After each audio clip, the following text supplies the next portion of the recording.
Entonces, hola a todos. En este momento tenemos a 385 personas conectadas. Nos alegra mucho, bienvenidos. Entonces, hoy tenemos nuestra charla con los empresarios sobre cómo se está llevando la crisis.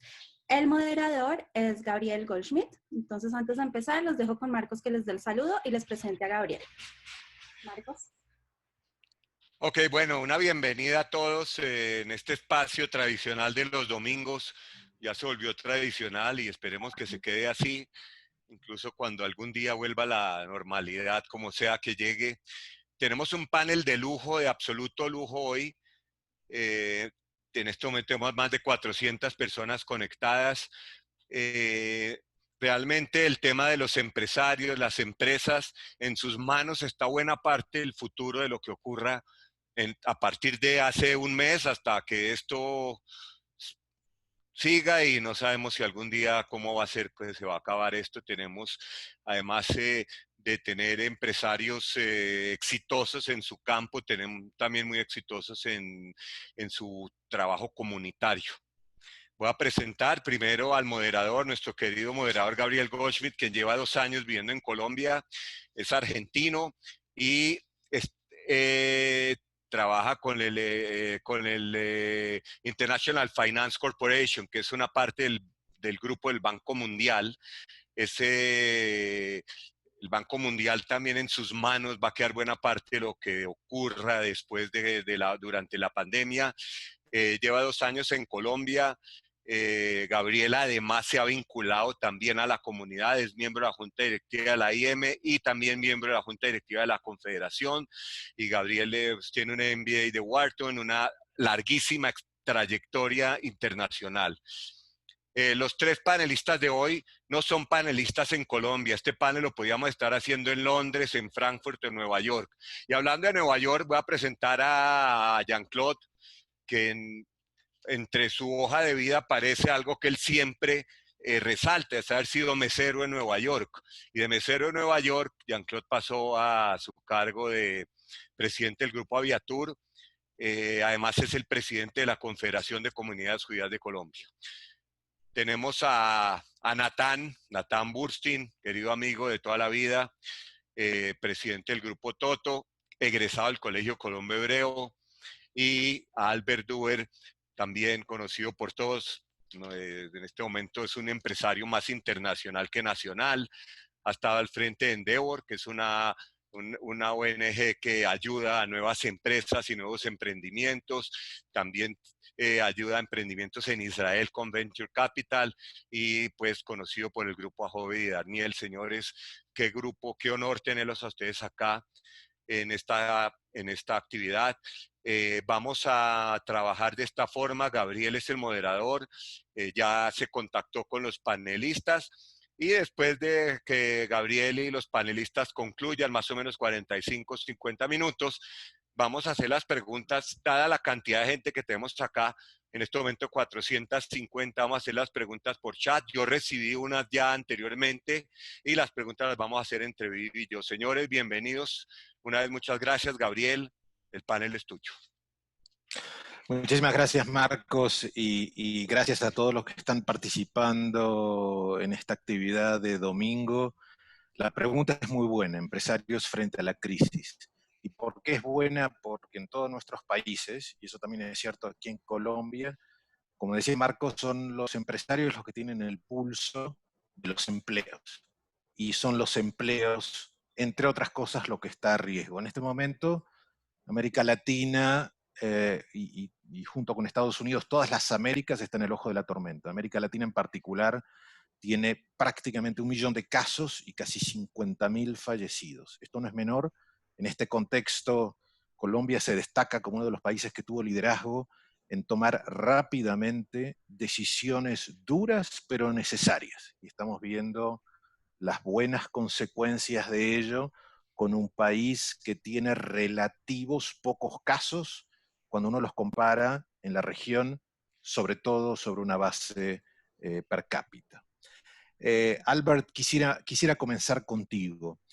Cuéntales a la audiencia, por favor, brevemente tu actividad y algunos de los aspectos que te han sorprendido de esta crisis. Todo el mundo dice, esta crisis es sin precedentes, nunca hemos visto algo parecido. ¿Qué te sorprendió y cómo la crisis está impactando tu actividad? Adelante, Alberto. A mí me conoce, pues creo que mucha de la gente. Yo y mi familia hemos estado en el negocio de los plásticos y la petroquímica de 30 años. Ese ha sido nuestro negocio principal. Y hace aproximadamente 10 años también empezamos un negocio en Israel que tiene que ver con la utilización de basuras o sea, la utilización de basuras como materia prima, o sea, que nuestro negocio todo tiene que ver con los temas de empaques, de plásticos, de materias primas. Para mí lo más sorpresivo, digamos, o lo que más nos cogió de sorpresa perdón, estoy aquí, hasta ahora me estoy acostumbrando a esto, perdón, nunca he hablado de frente a otras personas en frente a Zoom, ¿ok? En todo caso, a nosotros lo más sorpresivo fue la velocidad. O sea, normalmente las crisis uno las ve venir. Incluso la crisis financiera del 2008, pues sí, se cayó Lehman Brothers, pero hasta que llegó a donde uno, hasta que los problemas llegaron donde uno tomó un tiempo en el cual uno podía prepararse y la preparación era un poco sencilla en el sentido que cosas de ese estilo habían pasado y que uno ya había vivido a través de crisis financieras o de ese estilo, entonces más o menos uno sabía cuál era el playbook que uno tenía que mantener. Esta vez fue totalmente diferente porque fue de un día para otro. Y cuando decimos de un día para otro es literalmente eso. En menos de 10 días pasamos de tener lo que era hasta ahora uno de los mejores años de la historia de nuestra compañía a que literalmente nuestras ventas se bajaran de una manera dramática e inmediata. Entonces, esa es una de las grandes sorpresas de todo esto. La segunda cosa ha sido la impredecibilidad. Es absolutamente imposible predecir qué va a ser el día de mañana. Normalmente, de nuevo, crisis del 2008, crisis bancaria, uno sabe más o menos lo que viene. Puede que sea terrible, puede que sea incluso peor que lo que estamos viviendo hoy en día, pero uno sabe lo que viene. En esta crisis uno no sabe lo que viene, porque muchas de las decisiones, primero que todo, nuestros líderes, ellos no tienen la respuesta, o sea que no hay manera de saber qué es lo que ellos van a pensar mañana.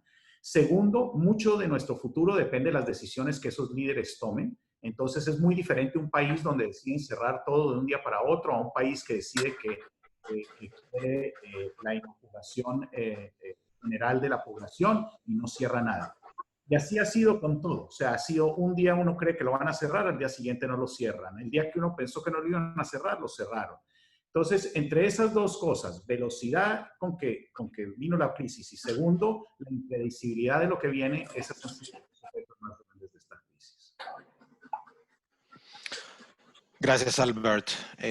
Velocidad, imprevisibilidad y dificultad a planear los próximos pasos son golpes letales para cualquier empresa. Jean-Claude, tú te ocupas de turismo.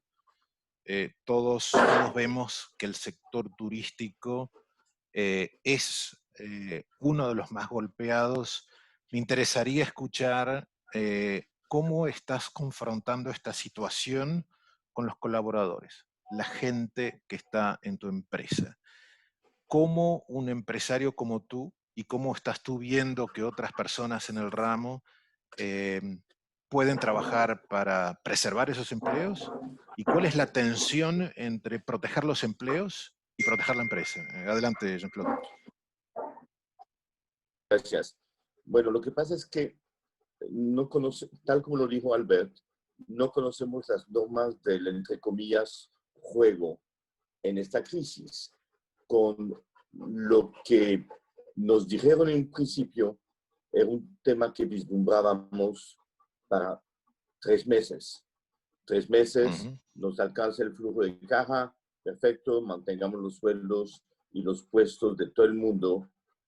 Y después empezamos a entender el idioma. Cuando le dicen a uno, los vuelos no se reanudarán antes del 31 de mayo, uno entendía como un bobo que eso empezaba el 1 de junio. No, mentiras. Eso empezará, sea cuando fuere, no sabemos cuándo, no antes del 30 de mayo.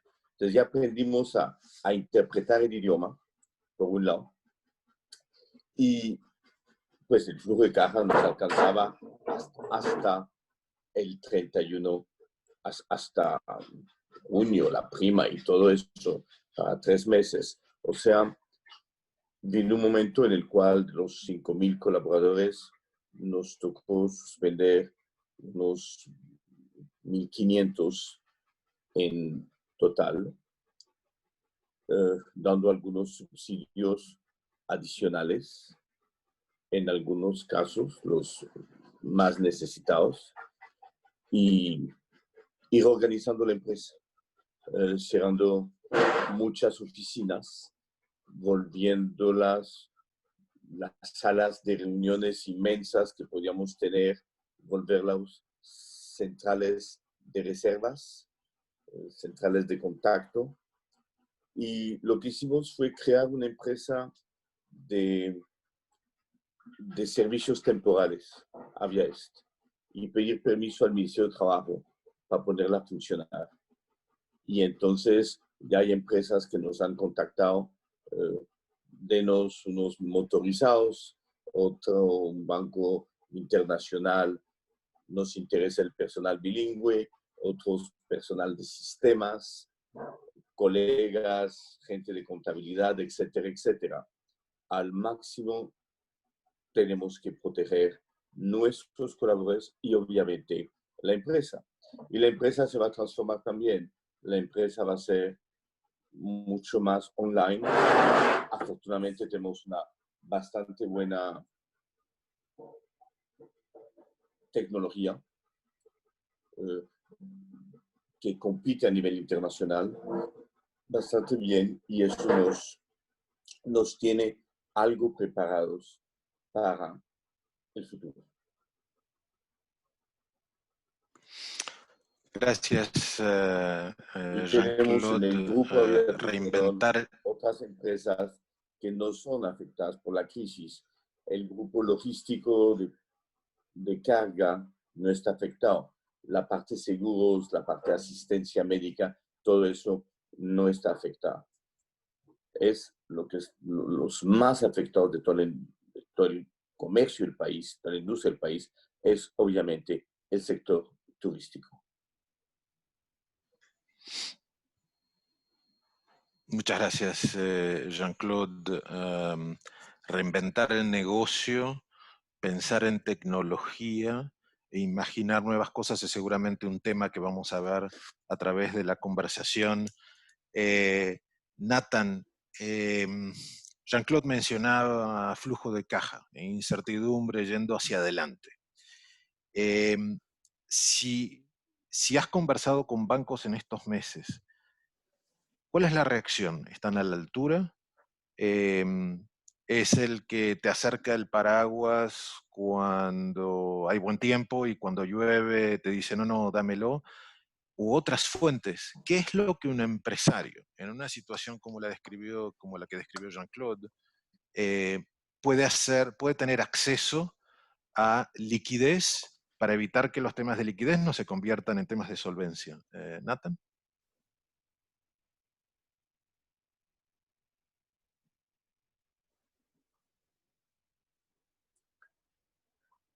¿La pregunta es para Nathan o para mí? Para Natán. Un segundo que tienes mi Para Nathan. Natán. Tiene que aceptarme. Ya, no, ya. Buenas, estaba por alguna Nathan se quedó dormido. Para todos, sí. No, para todos un saludo muy especial a Confederación. Muchas gracias por la invitación.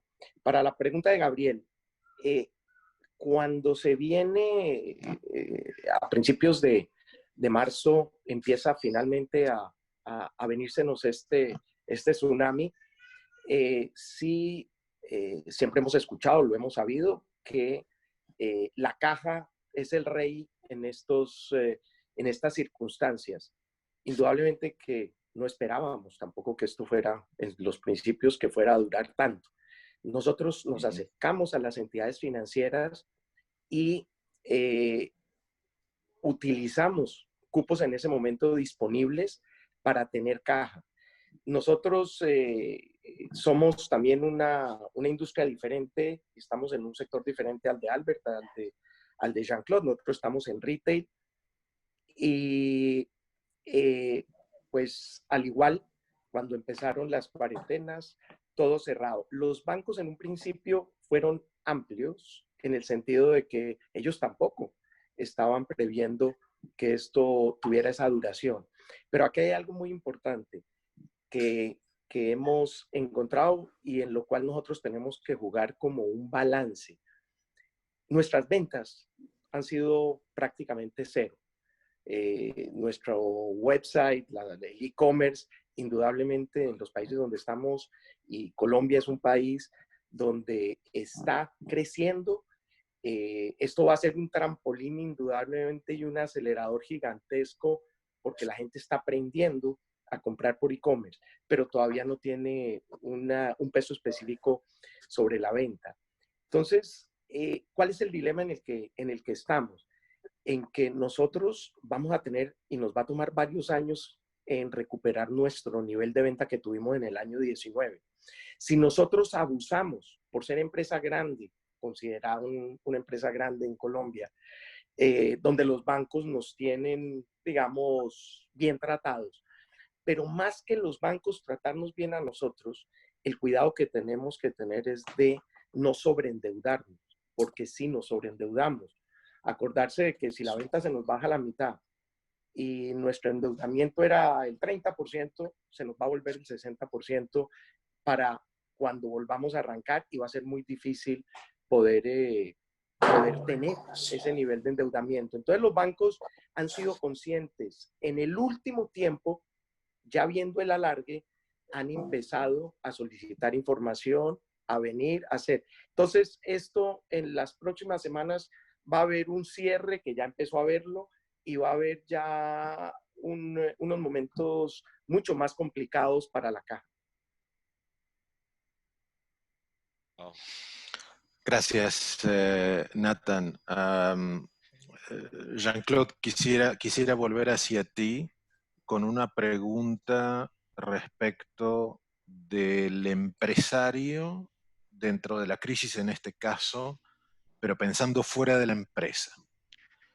¿Cómo tú ves la responsabilidad de los empresarios respecto de la comunidad en general? Me refiero a la gente en general, fuera del ámbito de la empresa. ¿Existe esa responsabilidad? ¿La crisis ha modificado líneas de acción donde los empresarios ven y tienen una actividad más allá del confín de la empresa? ¿Qué es lo que tú ves que el empresario colombiano está haciendo fuera del confín de la empresa, con toda la dificultad de lo que la crisis representa dentro de la empresa? ¿Hay incluso tiempo para eso, Jean-Claude? Ok. A ver, te voy a contestar con dos frases. Digamos que como presidente de la Confederación de Comunidades Judías en Colombia, con Marcos tenemos una infinita responsabilidad. Muchos de los aquí presentes en esta charla nos han colaborado y nos hemos preparado desde el puro principio en el aspecto seguridad, en el aspecto médico, en el aspecto ayuda a las familias, el aspecto financiero, en cuanto a nuestra colaboración con la comunidad. O sea, hemos recordado a varios cuál era la definición de la generosidad según Sor Teresa de Calcuta. La generosidad es, hay que dar hasta que duela, y cuando duele hay que dar un poquito más. Me tocó recordarlo a algunos, pero tuvimos éxito con Marcos, gracias a Sor Teresa de Calcuta. Y lo otro, tampoco quiero extenderme en ese tema. La responsabilidad social empresarial es como hacer el amor, hay que practicarlo mucho y hablar poco de ello. Es otra frase que aplico siempre en ese tema, doctor Gabriel. Muy bien dicho. Gracias, Jean-Claude. Natán, quisiera preguntarte algo que mucha gente se pregunta en este momento, que es, al volver a lo normal o a lo nuevo normal o a lo cuasi normal, ¿cómo están pensando la reapertura de las diferentes actividades? ¿Cuál es la secuencia? ¿Cómo tú ves la posibilidad, por lo menos de una parte de la fuerza de trabajo, en asumir teletrabajo de una forma quizás más permanente que en el pasado? ¿Cómo están pensando una vuelta a lo que puede ser una nueva normalidad y qué es lo que sería una nueva normalidad en tus actividades, Nathan?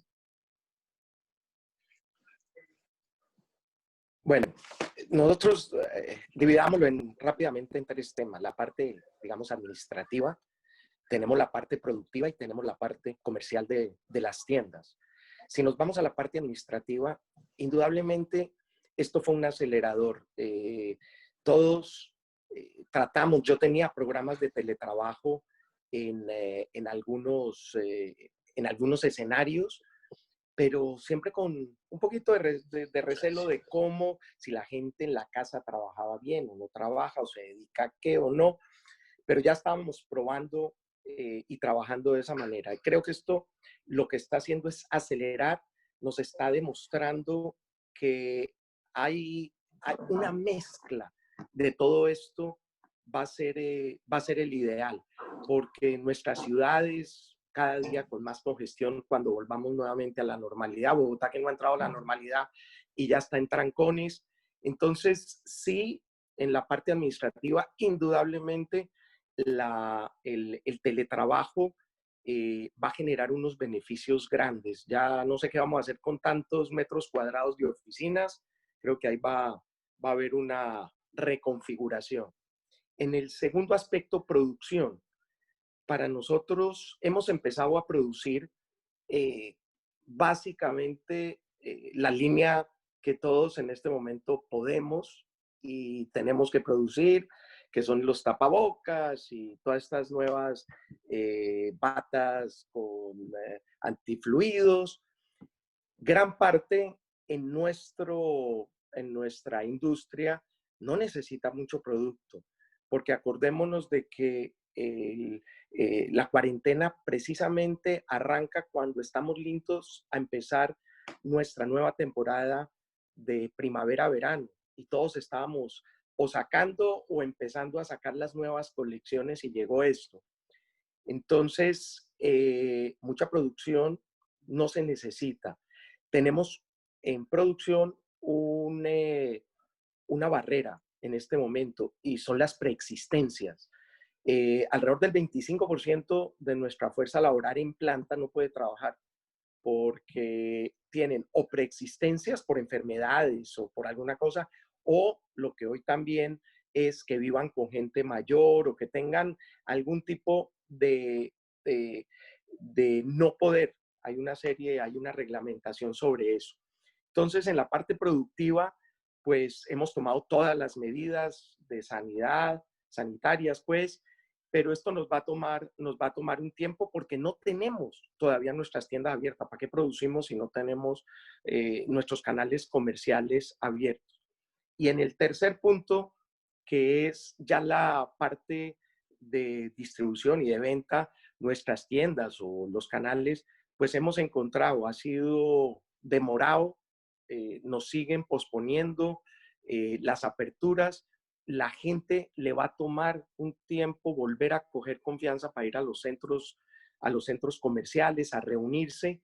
Entonces, realmente tenemos mucha incertidumbre de cómo va a ser ese nuevo arranque. Si alguien se prueba una prenda o se cuelga un maletín y lo toca, tiene que entrar en un proceso de desinfectación, tiene que entrar en unos procesos que toma de lavado. Entonces, para nosotros nos cambiaron completamente las reglas de juego. Y en este momento decirte cómo vamos a salir de esto, tenemos muchísima en este momento como incertidumbre. Hemos encontrado en algún país como Costa Rica, por ejemplo, en Centroamérica ya tenemos abierto Costa Rica y algo en Guatemala. La asistencia a centros comerciales ha sido baja y dependiendo del nivel social, encontramos de que los centros comerciales de alto nivel social tienen muy poca afluencia, la gente no quiere salir y no tiene una gran necesidad. En estratos medios y más bajos, la gente ha salido mucho más nuevamente a tratar de volver a una nueva normalidad. Gracias, Nathan. Albert, la pregunta siguiente es para ti y quisiera traer el rol de las autoridades, el rol del gobierno nacional, el rol del alcalde, el gobierno de la ciudad. ¿Cómo tú lo has visto? ¿En qué pueden apoyar? ¿Es suficiente lo que se está haciendo? ¿Hay alguna recomendación o algún pedido que tú como empresario, incluso viendo la perspectiva desde diferentes países, qué recomendación le darías o qué pedido, qué reflexión tendrías sobre la actitud de las autoridades en este contexto de crisis para con los empresarios? Albert. Me diste la pregunta complicada, la peligrosa. Mira, yo cómo lo veo. Primero que todo, le agradezco todos los días a Dios que yo no soy el presidente de ningún país. ¿Okay? Eso es lo primero. Porque esta es una situación donde yo creo que las respuestas no son obvias. Todos tenemos opiniones de eso y yo puedo darte muchas de las que yo tengo. Quizás la más grande que yo he tenido desde el puro comienzo es que yo siempre he creído que debemos de proteger a la población que más peligro sufre en esta pandemia. O sea, para mí ha sido claro que esta situación que está viviendo mucha gente, así como acaba de describir un poquito Natán, donde los ingresos son exactamente cero, es una situación insostenible. También es insostenible que esperemos que los gobiernos puedan darle de comer y darle el sustento a 100% de su población cuando el ingreso también del gobierno no solamente es cero, sino que seguramente es negativo, porque a muchos gobiernos les ha tocado salir a prestar dinero. Entonces, yo siempre he sido un creyente que de pronto era mucho más inteligente intentar proteger al 10 o 20% de la población, específicamente la gente mayor y la gente con preexistencias, y que el otro 80 o 70% de la población tratara de continuar su vida lo más normal posible.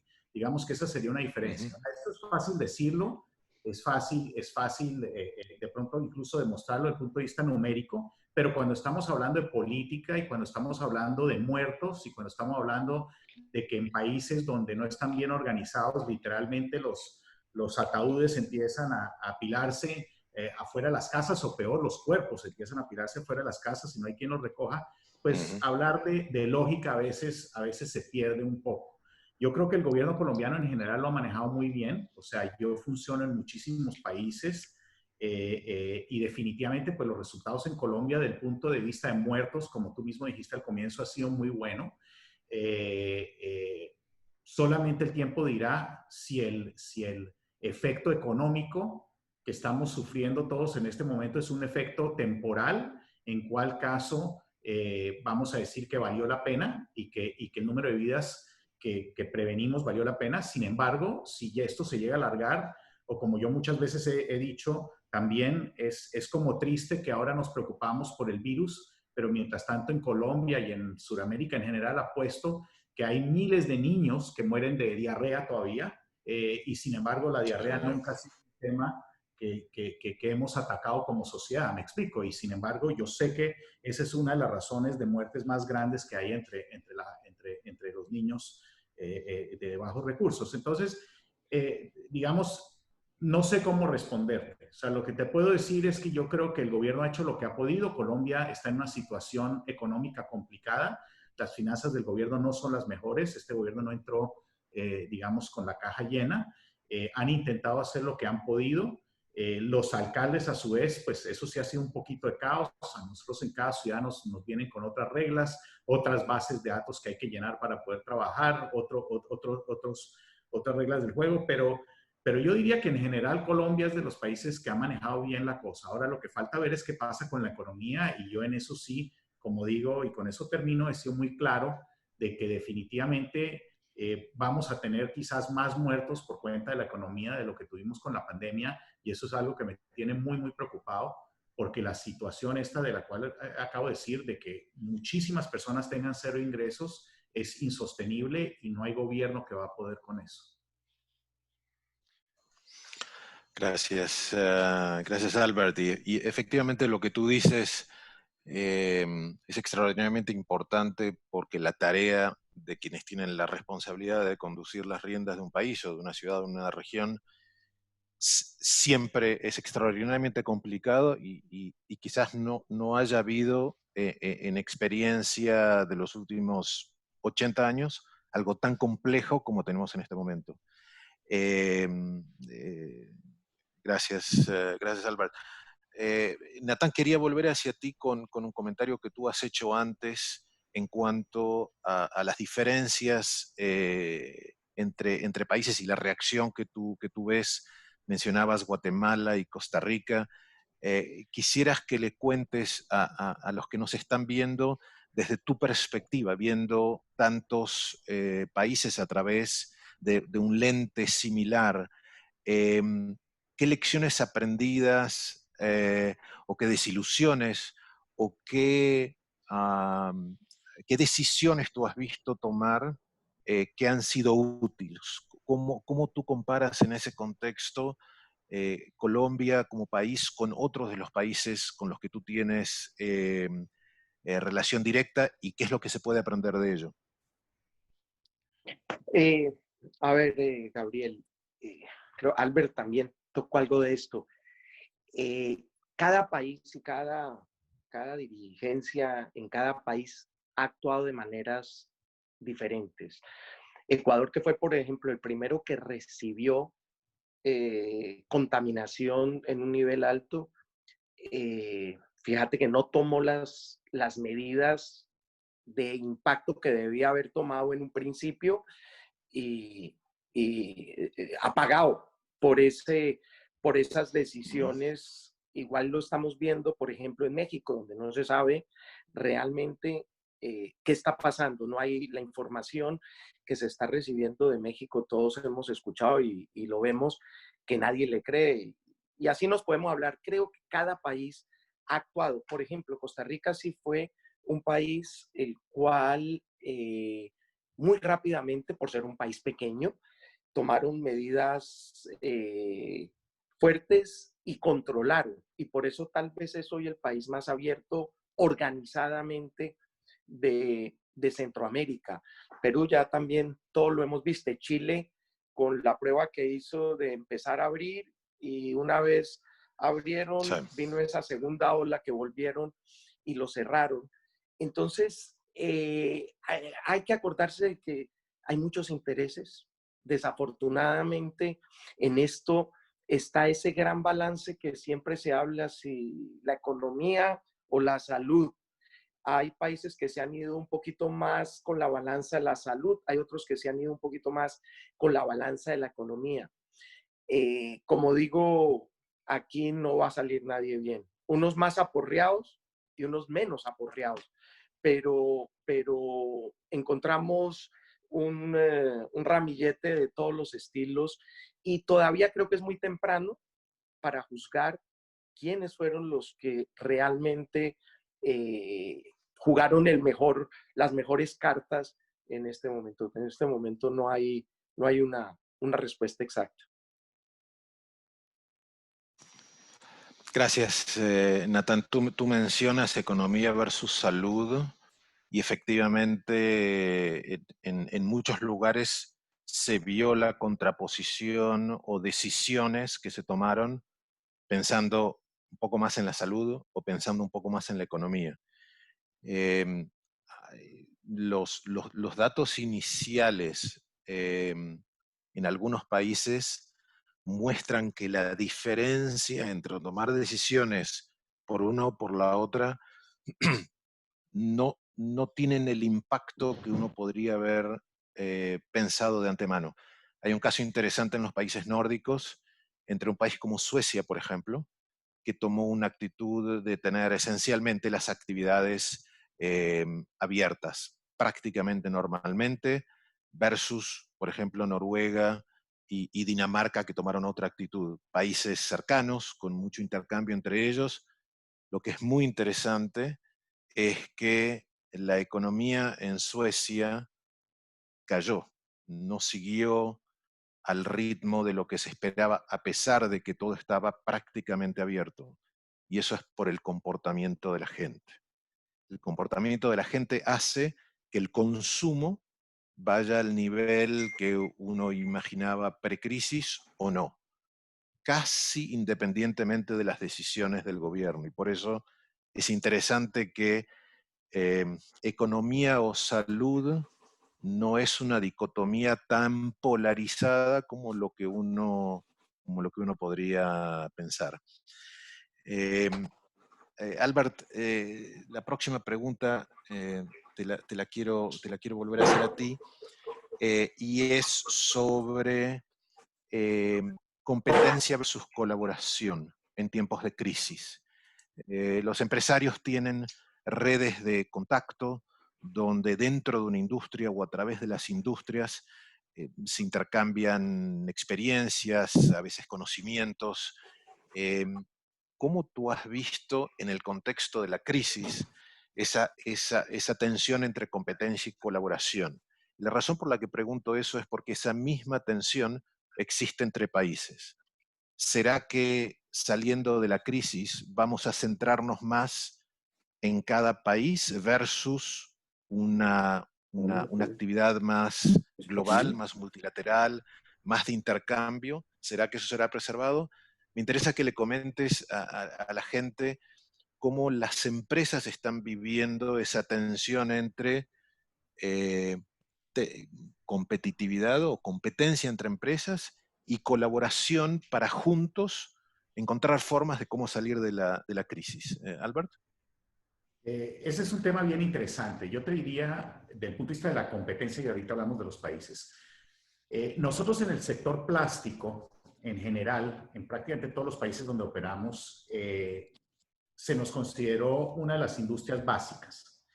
Y lo más interesante de todo, y esto aplica ante todo en Colombia con la asociación de plásticos que tenemos, que se llama Coplásticos, es, yo te diría que casi increíble ver a personas que en algunos casos llevamos 30 o 40 años peleando en el mercado, ¿no? Tratando de quitarle, ¿no? 3 kilos de mercado al uno, o un porcentaje pequeñito de mercado al otro. Vino esta crisis y lo que hemos visto es algo absolutamente increíble en el sentido de que todo el mundo de un día para otro se volcó a ver qué podía hacer en conjunto para hacer que la situación tanto del país como de cada uno de nosotros individualmente fuera menos mala.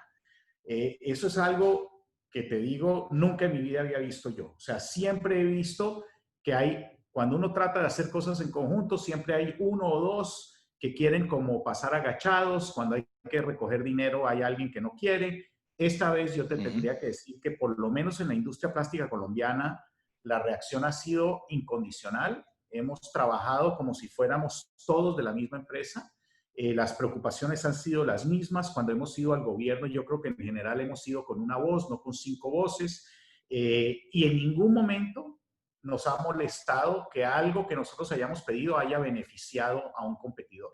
E incluso yo he visto personas pedir cosas que no necesariamente les convenía a ellos, pero que eran muy importantes para que un competidor pudiera sobrevivir, y lo que he visto es que la gente ha estado dispuesto a hacerlo. Eso ha sido algo que de verdad lo hace a uno sentir bien.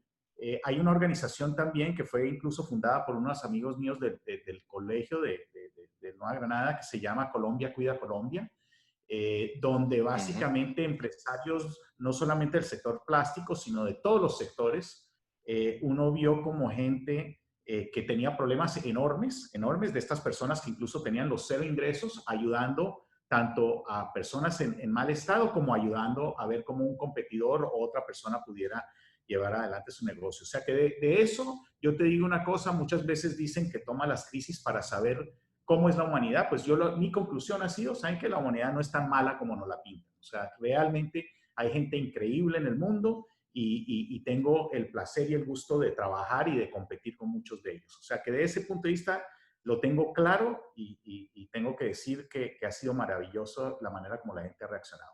Ahora, en los países, ahí sí yo tengo una teoría un poquito inversa.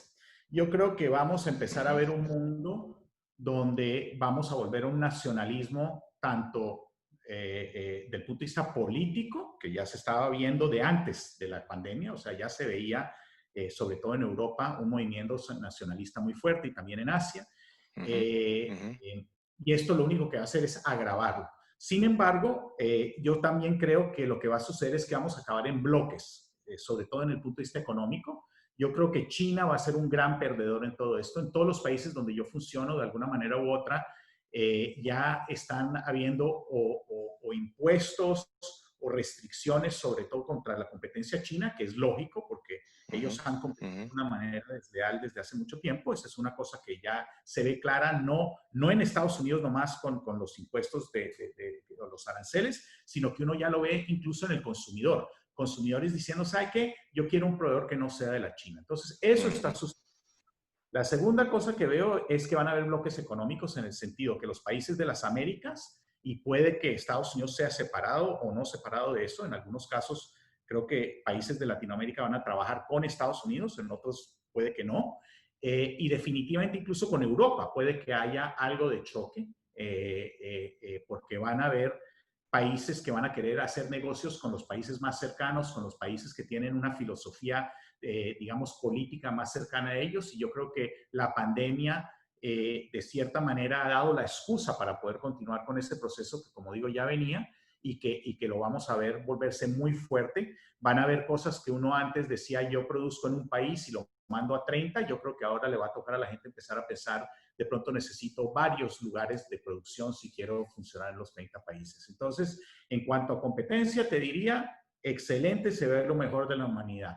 En cuanto a países y economía, yo te diría que pronto estamos empezando a ver lo peor de la humanidad.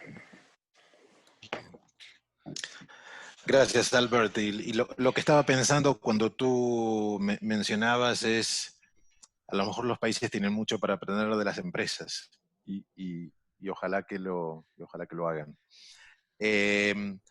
Jean-Claude, la última pregunta de esta ronda va a ser para ti y también un anuncio para la gente. Continúen con las preguntas y los comentarios, porque tan pronto cerremos esta última pregunta con Jean-Claude, vamos a pasar a preguntas de la audiencia, así que los que tengan todavía, por favor, pónganlas en el chat para que podamos contestarle. Jean-Claude, quisiera preguntarte sobre el aprendizaje de la crisis, y parece una pregunta un poco curiosa, dado la gravedad de la situación. ¿Hay lecciones en esta crisis para lo que nos toca en este momento? ¿Y hay lecciones para futuras crisis que sacamos de esto? Jean-Claude, adelante. Digamos que cuando usted leyó, tal como lo hizo Gabriel, el libro de Albert Camus, La peste, la conclusión es que lo único que importaba a lo largo de la crisis, de la pandemia, era el comportamiento moral y las lecciones que se sacaban de ahí. Desde un principio lo dije, a cualquier precio, mantener la ética en todos los aspectos, en todas nuestras actuaciones. Eso es lo que recordarán y debe ser nuestra única línea de conducta. Eso en cuanto a lección, ya lo habíamos aprendido desde antes y pienso que es una conducta para absolutamente todo el mundo y no el sálvese quien pueda. Y para el futuro, pues yo escribí hace algunos años un libro que se llama Improvisación Estratégica, creo que te lo conté. Soy especialista en improvisar. Las empresas que sobreviven no son las más grandes, las más fuertes, las más modernas, las más ricas. Las que sobreviven a lo largo de la historia son las que mejor se adaptan. Y Colombia es un país muy particular, donde los yuppies, los expertos en gerencia, se la pasan previendo escenarios, haciendo planes quinquenales, planes decadales, y preciso, estudian 50 escenarios. ¿Cómo vamos a trabajar? Y preciso en Colombia les toca el escenario 51, el único en el cual no han pensado revaluaciones, devaluaciones, se va la luz, el agua, el tiempo, las comunicaciones, como nos pasó en el 94.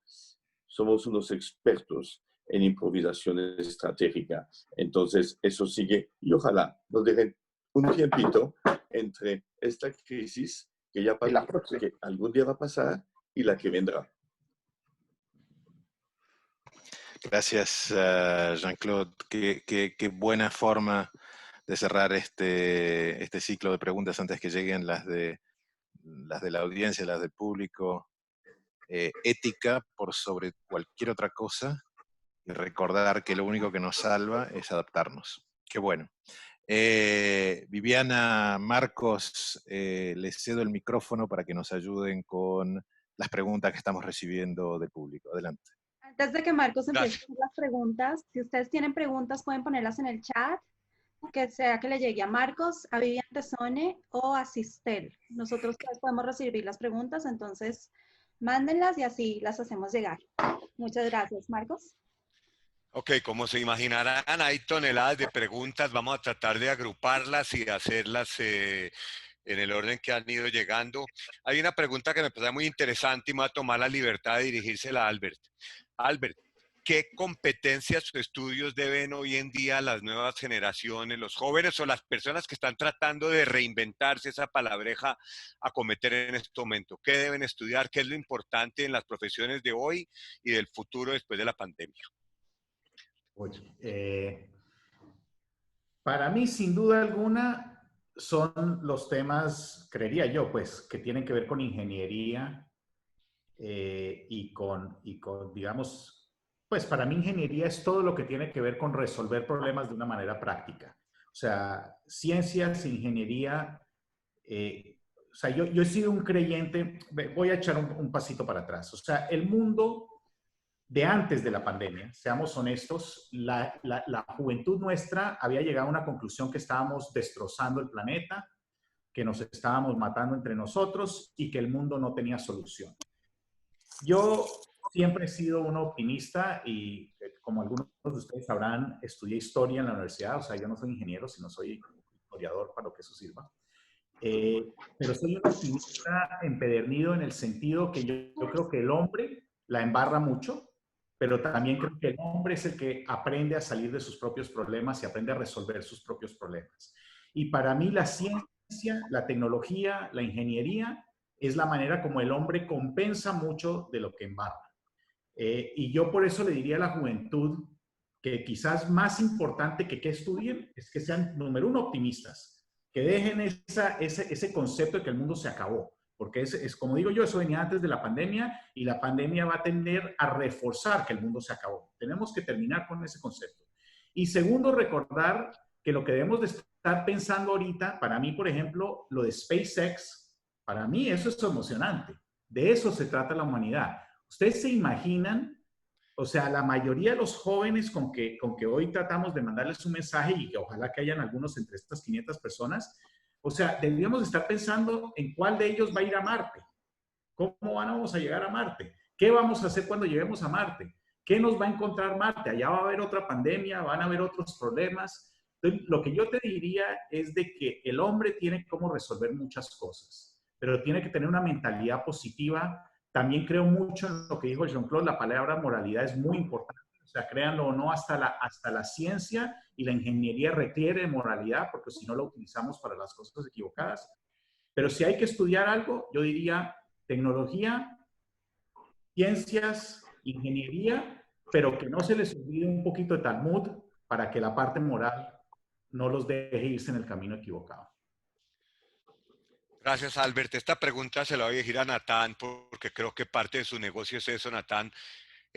¿Cómo cree que se van a afectar las cadenas de suministro?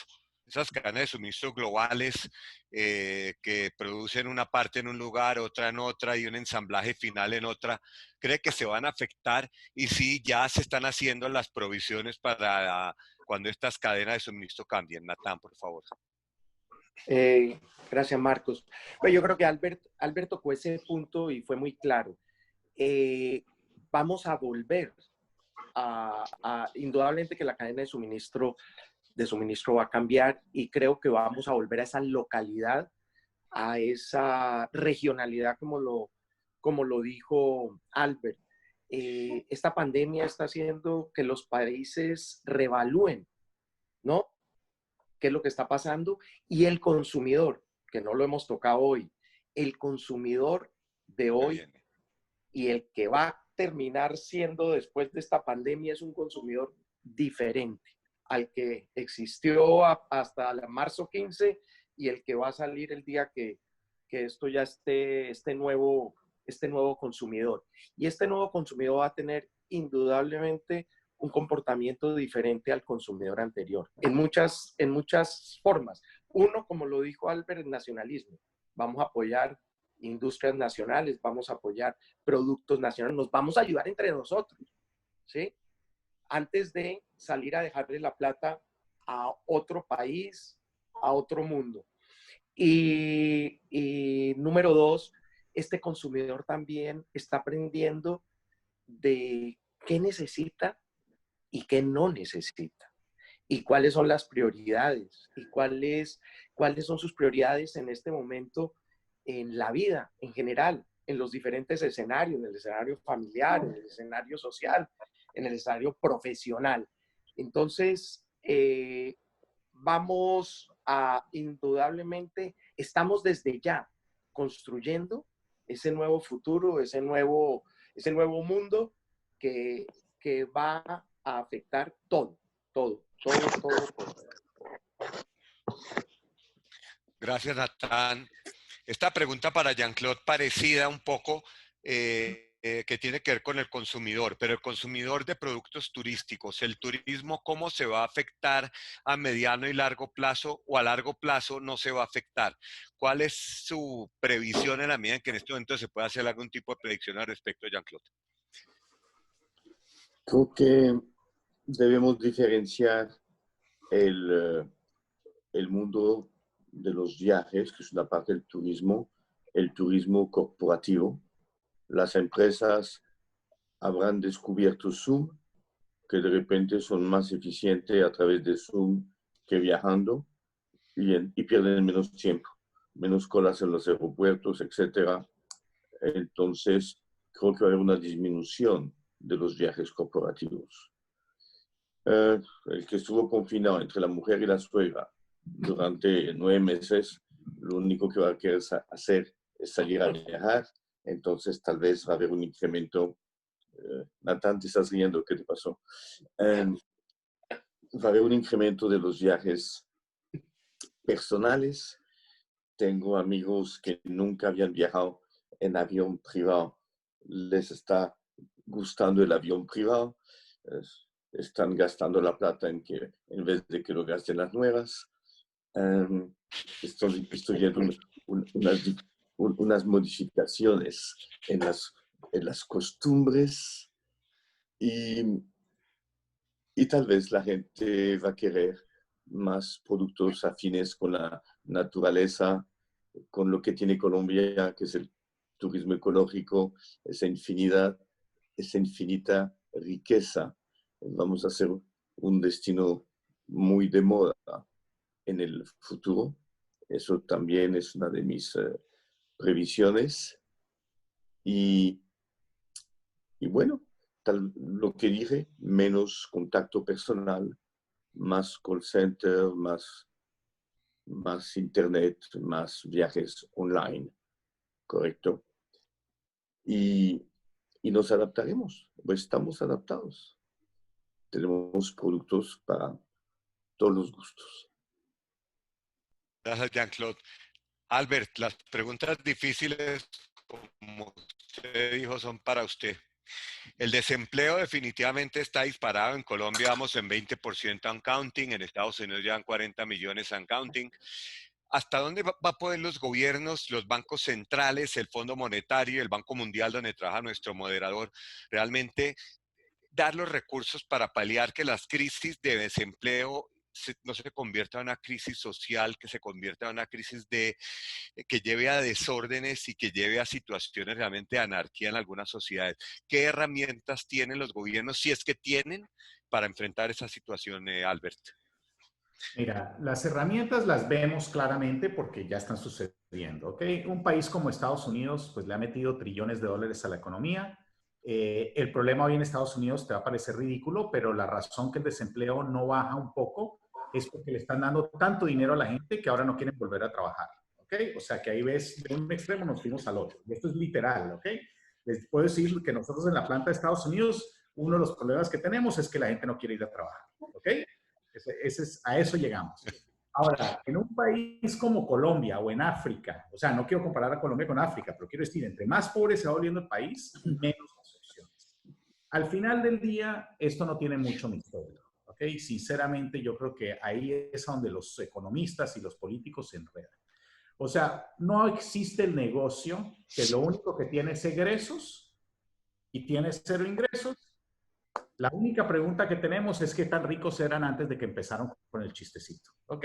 Un rico puede tener cero ingresos y estar vivo dentro de un año. Un pobre que tiene cero ingresos puede que se murió dentro de una semana porque él está viviendo con el día a día. Entonces, para mí, la única solución que hay a todo esto es que las economías tienen que volver a aprenderse y tenemos que entender una cosa. Desafortunadamente, la medicina que aplicamos a la pandemia, y esto sí es un hecho, la medicina es terrible para los pobres. Los pobres han pagado un triplicado por esta pandemia en el sentido que ellos son los que menos acceso tienen a la medicina, son los que viven hacinados, por ende la pandemia tiende a ser más fuerte o enfocarse sobre ellos. Y tercero, son los que no se pueden dar el lujo de decir es que no hay trabajo y yo no voy a salir a trabajar. Entonces, para mí, la única solución al problema de desempleo es que más rápido podamos prender las economías. Y de nuevo, ahí sí vuelvo a algo que dije al puro comienzo, protegiendo a los más a riesgo. O sea, tenemos que seguir protegiendo a las personas de más de 65 años, tenemos que encontrar soluciones para gente joven que tiene unas preexistencias, pero el resto de la economía tiene que entrar a funcionar, porque nadie puede seguir con cero ingresos el resto de la vida y esperar que el empleo siga normal. Eso no existe. O sea, eso es un imposible, matemático. Wow. Wow. Natán, una pregunta que hacen acá que tiene que ver con educación. Usted salió del colegio Coelho Hebreo, usted ha estado ayudando a algunas instituciones educativas. ¿Usted cómo ve el tema de la educación, Natán? ¿Cómo ha enfrentado todo el sistema educativo, colegios y universidades, esta situación? Y si los egresados y las personas que están educándose de esta forma van a poder recibir las herramientas necesarias para poder enfrentar la situación que se viene o que ya está. A ver, este es un tema que tiene mucho de ancho y de largo. Creo que hay dos, desde antes de que empezara la pandemia, el sistema educativo ha estado en cuestionamiento. Vemos allá en California, en Palo Alto, a Singularity University, que ha modificado totalmente su forma de enseñar, de trabajar. Entonces, los modelos educativos desde antes estaban en prueba. Creo que esto los está haciendo cambiar, no solo por el modelo, sino por el tipo de educación que hay que darle a la gente para este nuevo mundo. Hay algo que para mí tiene que tener un balance, y es, los colegios están para dar enseñanza, y segundo, también tienen que entregar valores. Los valores no solamente llegan de la familia, indudablemente son, pero es una combinación.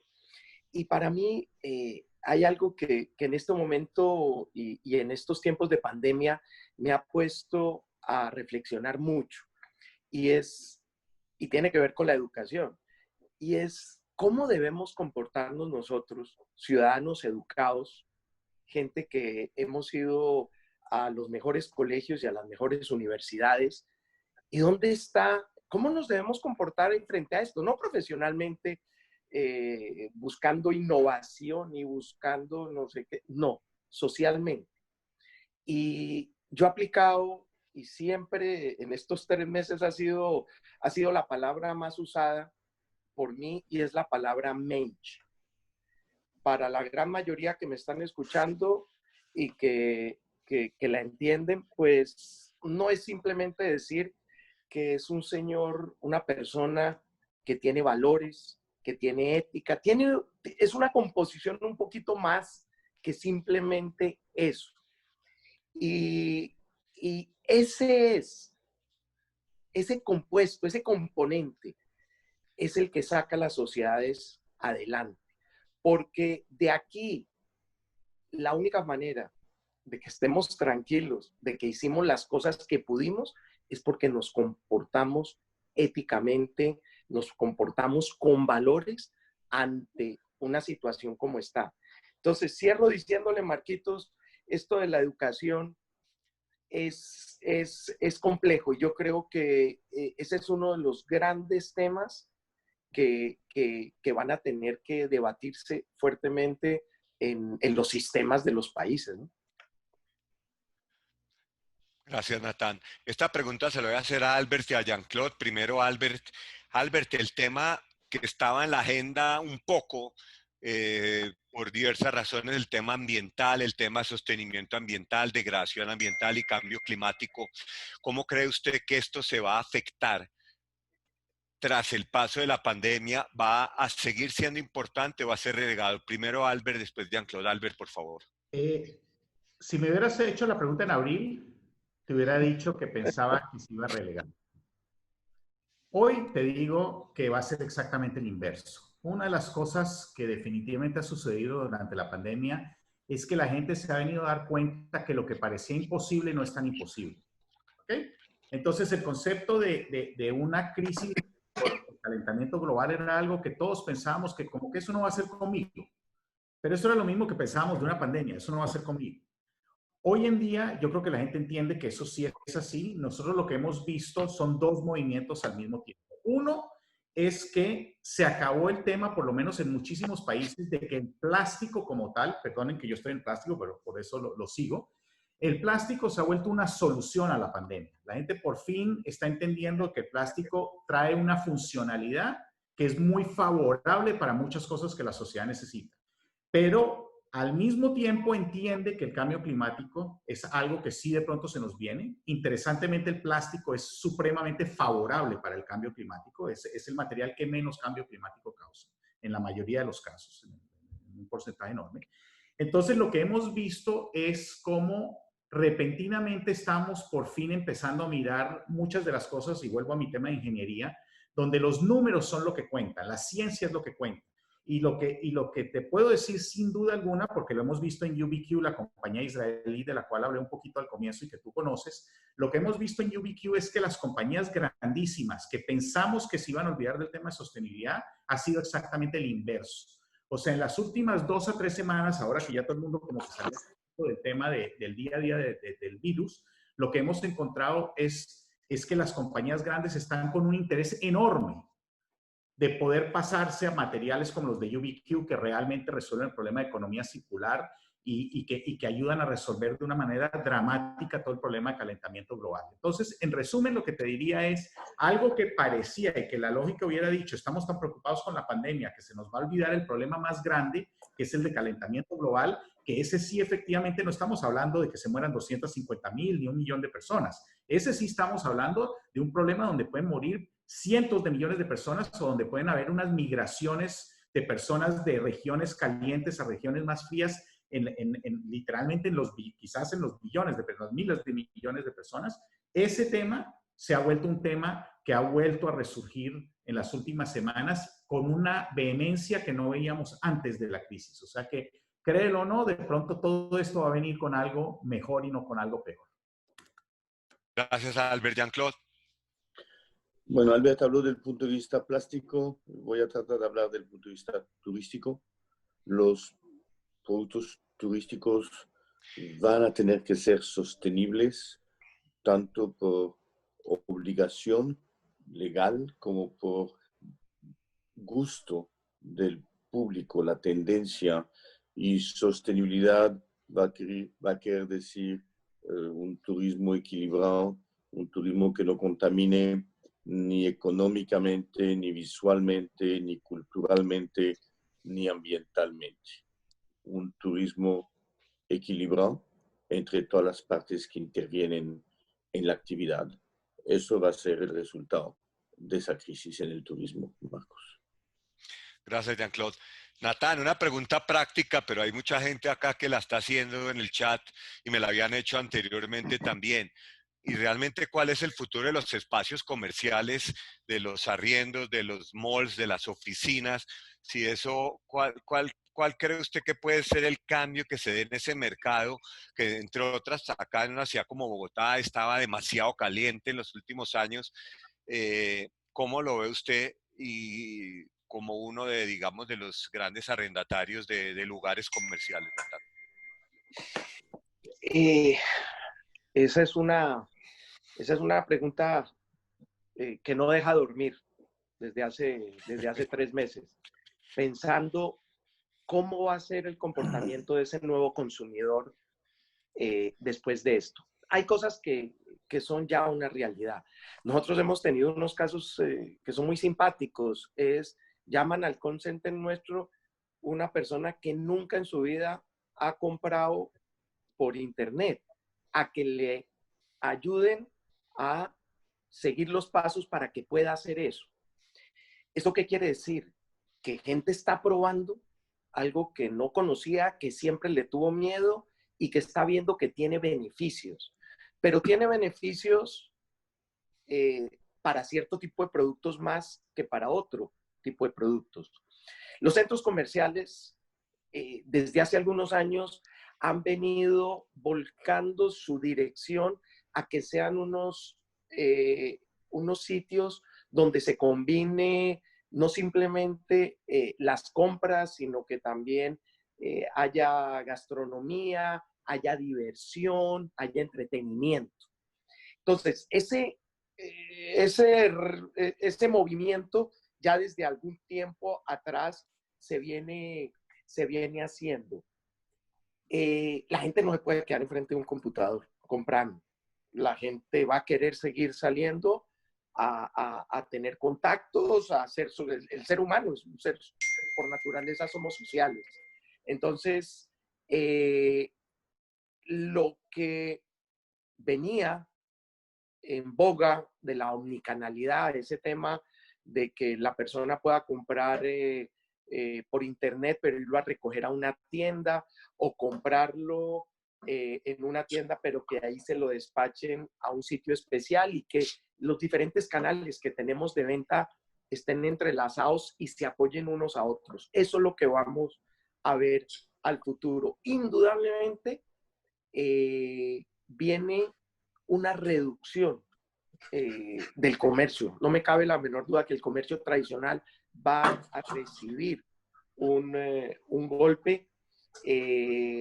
Los que venían temblando, esos centros comerciales a medias de pronto no llegan porque no tienen esa combinación que hablé en un principio de entretenimiento, de gastronomía, y que nos ofrezcan esta serie de servicios lo van a hacer, pero hay algo realidad también que es una realidad en toda Latinoamérica y en el mundo, es que también, y sobre todo en Colombia, nuestros precios de la finca raíz estaban sobrevaluados. Los arriendos que venimos pagando en centros comerciales estaban ya en unos niveles que no eran los reales. Entonces también viene un ajuste en los valores de la finca raíz. Ok. Alberto, una pregunta porque no podemos dejar de hacerla siendo este el marco de lo que estamos, de nuestra actividad. Usted tiene inversiones en Israel. ¿Usted cree que Israel es un ejemplo de cómo se ha manejado o no hay realmente ejemplos de cómo se ha manejado la pandemia? ¿Y cómo ve Israel también el desempleo se disparó a más del 20% ya? ¿Cómo ve el tema de Israel usted que está muy metido en el tema empresarial en nuestro querido Estado judío? Israel tiene una gran ventaja, que es que mucho del trabajo puede hacerse remotamente. O sea, es un país donde servicios es una gran parte. Ah, ¿me oyen o no? Perdón. Sí, Sí, sí. ¿me están escuchando o no? Es que Sí, no. sí, sí, te lo Ok. oímos bien, Albert, Sí. sí, sí. Entonces, Israel es un país donde claramente existe una proporción de la sociedad que puede trabajar remotamente y que no ha sido afectada por la pandemia. O sea, por ejemplo, en el tema de UBQ, que ustedes conocen conmigo, toda la parte de R&D y de gran parte de la compañía continuó funcionando de una manera normal, pandemia o no pandemia. Pero lo que uno se le olvida con Israel, y en ese sentido, pues quiero hacer un poquito de propaganda aquí. Uno se le olvida que Israel, ese es el Israel que a todos nos gusta recordar, es el Israel que nos trae orgullo a muchos de los que estamos aquí en esta llamada, pero esa no es la mayoría de Israel. La mayoría de Israel depende de los típicos trabajos que depende la gente en la mayoría del mundo. Acabamos de oír a Jean-Claude, el tema turístico ha sido gravísimo. Israel tiene un componente turístico enorme cuando estamos hablando de empleo. Seguramente el sector turístico debe ser entre el uno o el segundo que más gente emplea.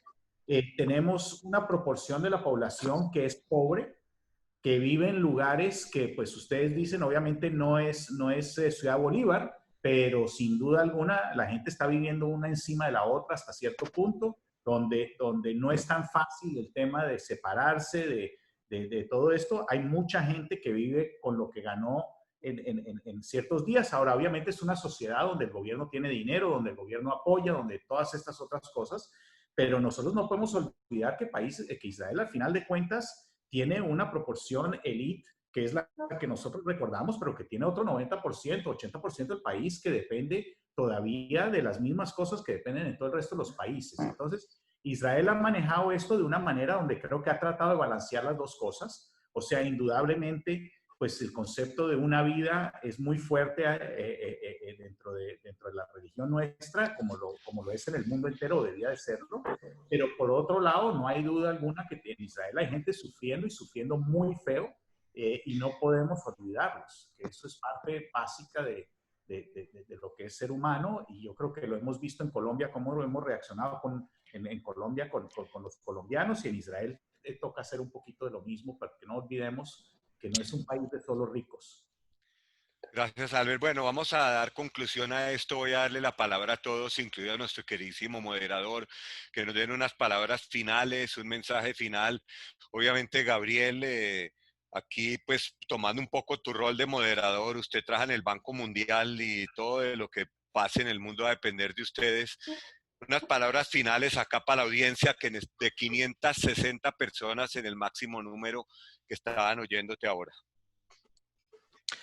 Gracias, Marcos, y mi agradecimiento a los panelistas, porque lo que es más interesante es escuchar a la gente que hace, y ese es Jean-Claude, Albert y Natán, y no a gente como tú o como yo, Marcos, que pensamos las cosas, pero trabajamos a través de terceros muchas veces.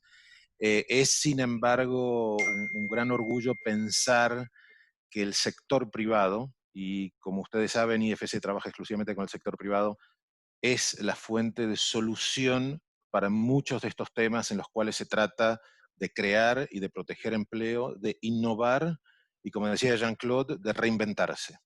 Eso no lo podemos hacer solos, y ahí recojo lo que Albert dijo en cuanto a cómo se está cooperando de una forma que quizás era difícil de pensar precrisis.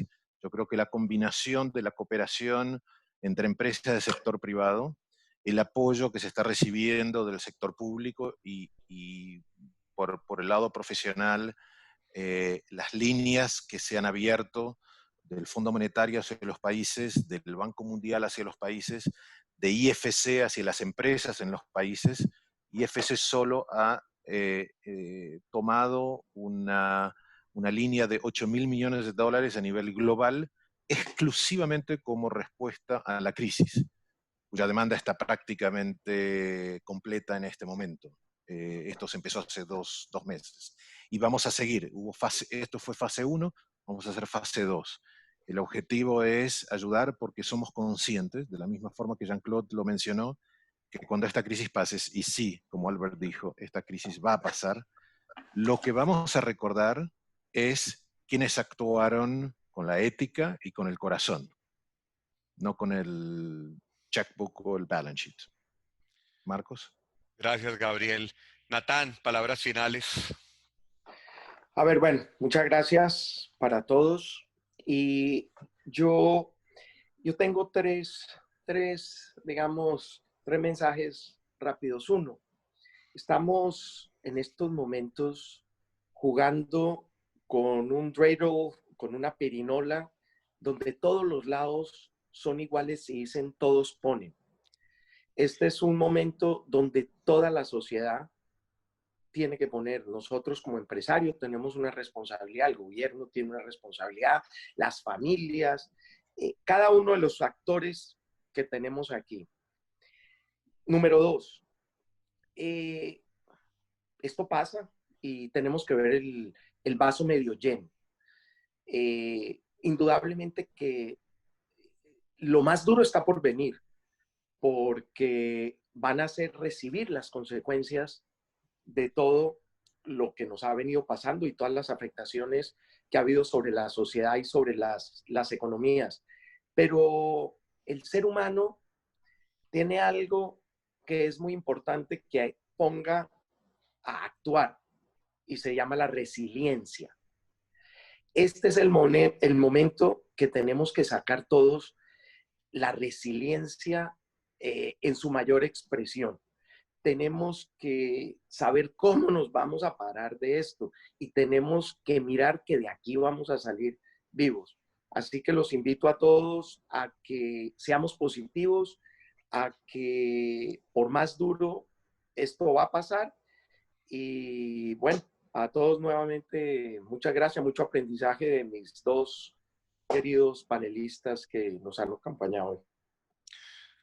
Gracias, Natán. Gracias, Natán. Albert.